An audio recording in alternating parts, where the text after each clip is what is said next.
do inquérito, elas não eram formalizadas no momento da solicitação, por isso havia algumas solicitações informais.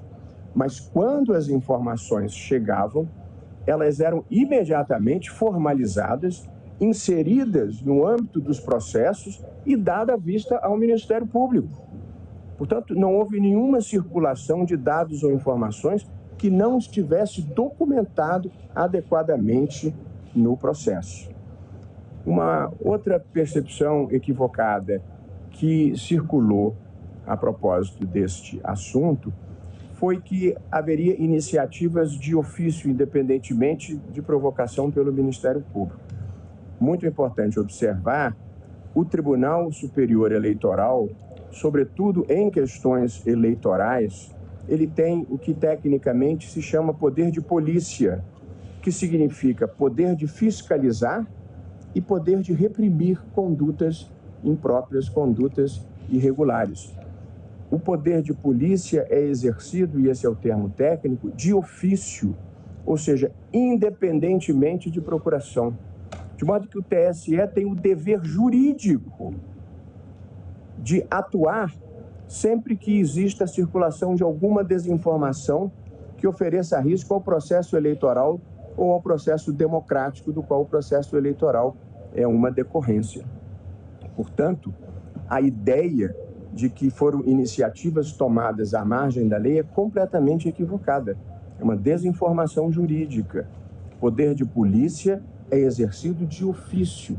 Basta a verificação de que exista alguma coisa errada ou potencialmente errada acontecendo.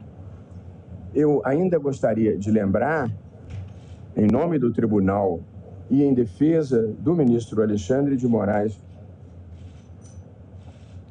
e dos ataques impróprios e injustos que tem sofrido, o contexto em que esses procedimentos se deram, para que não se faça um revisionismo histórico abstraindo do que nós estávamos vivendo naquela conjuntura de risco grave para a democracia. E eu fiz de memória alguns registros aqui dos ataques graves que o Supremo recebeu, inclusive vindos de altas autoridades, no dia de comemoração da independência do Brasil. Nós vivíamos um contexto de acampamentos nas portas de quartéis pedindo golpe de Estado para impedir a posse do presidente da República eleito democraticamente. Nós tivemos situações de bloqueio das estradas. Nós tivemos situações de ministros cercados, eu mesmo, por centenas de pessoas com ameaça de agressão. Nós tivemos inúmeras ameaças de morte a cada um de nós. Todos nós passamos a andar com segurança. Ninguém aqui andava com segurança no Supremo. Ninguém. E mais recentemente precisamos fazê-lo pelos sucessivos riscos que passamos a correr num evento que estivemos em Nova York, uma turba que depois se descobriu que estava recebendo diária para nos atacar, tentou virar em plena Quinta Avenida a van em que nós estávamos. E basta imaginar o que teria acontecido se eles tivessem conseguido efetivamente esse intento. Nós vivíamos a conjuntura em que, no dia da diplomação do atual presidente da República, a Polícia Federal foi depredada. Nós tivemos, nesse mesmo período, uma bomba que foi descoberta e desarmada antes de explodir no aeroporto de Brasília. Portanto, nós vivíamos uma conjuntura tensa e de gravíssimas ameaças à democracia, às instituições e às pessoas.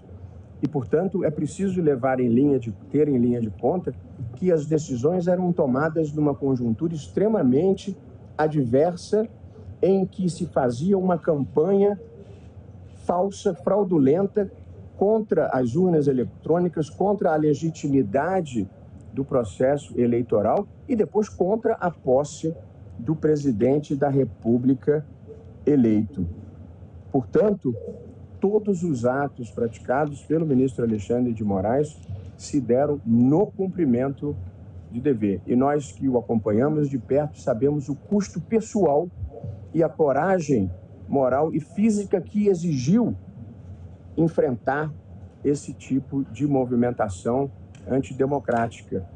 E o risco pessoal, quando nós aceitamos estar aqui, ainda é tolerável, mas pior é o risco para a família, para a esposa, para os filhos, as ameaças, de modo que ninguém imagina a tensão, o desconforto e o tipo de coragem que é preciso ter para se opor ao extremismo de uma maneira geral. Venha de onde vier, com a sua intolerância, com as suas ameaças, com a tentativa de intimidar.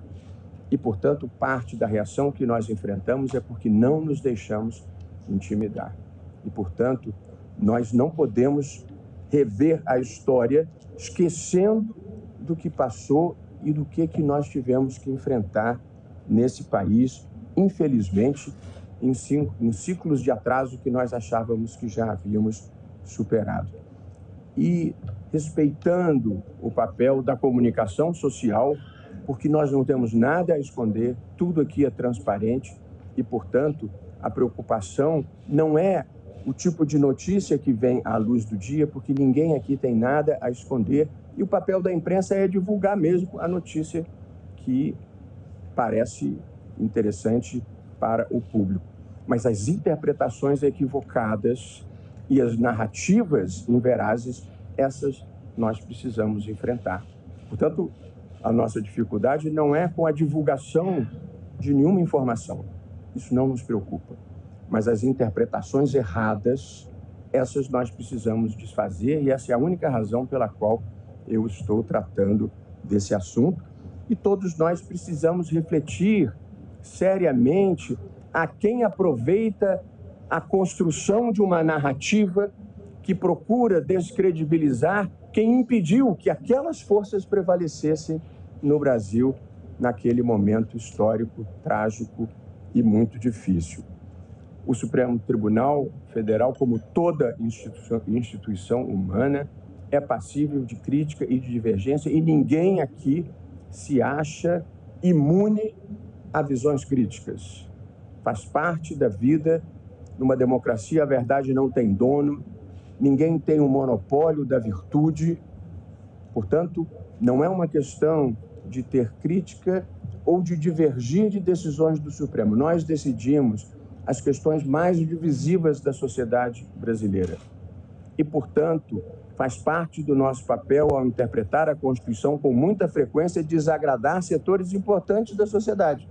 Às vezes ao governo, às vezes à sociedade civil, às vezes aos ambientalistas, às vezes ao agronegócio, às vezes aos indígenas. A gente está sempre sujeito a desagradar algum segmento e numa democracia todo mundo tem o direito de vocalizar a sua insatisfação e nós convivemos muito bem com isso.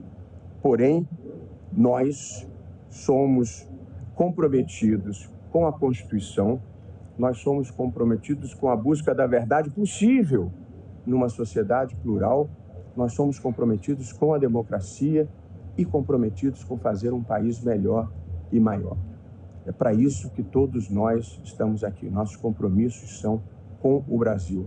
Nós não temos lado. Nosso lado é o Brasil, a democracia e a proteção dos direitos fundamentais. Portanto, não somos imunes a críticas, mas ninguém suponha, em algum momento, que esses não sejam os nossos compromissos. E, portanto, queria prestar esses esclarecimentos de fato que considero muito importantes e, de novo, para tudo nós temos uma explicação legítima do que é feito aqui. Nada é feito nas sombras, nada é feito na surdina, tudo é feito para cumprir a Constituição, as leis e para o bem do Brasil. E, por evidente, alguém pode pensar que o bem esteja em um lugar diferente, porque assim é próprio da democracia e das sociedades abertas.